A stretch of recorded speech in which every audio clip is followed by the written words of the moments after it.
Hi, this is Gaurav Tripathi. I'm working at IIT Bombay with Professor Basudev Biswal Group.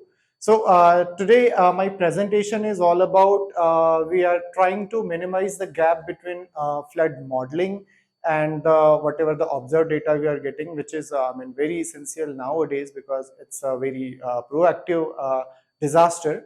So basically, this is my poster, and we are in progress to develop a conceptual model which is producing very good result in terms of if we compare this result with the observed data. So I have shown it here. It is showing zero point 0.6 CSI, critical success index.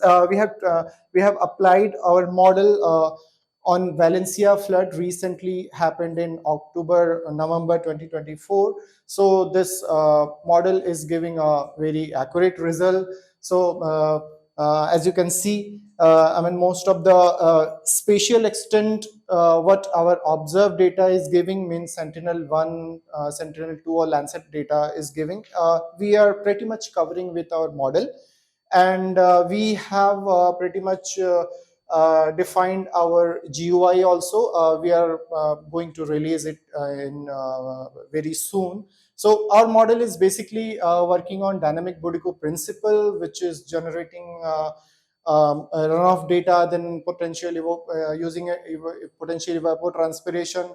We are routing this the whole water through our iterative routing model network. It's the papers are published here. I have given the reference. And then finally, we are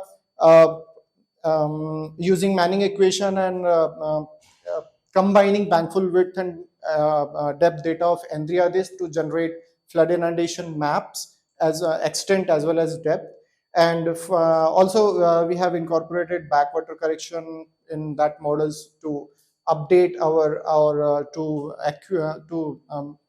produce more accurate results in terms of flood extent. So if you want to know more, you can come to our poster. It's on 7th of October.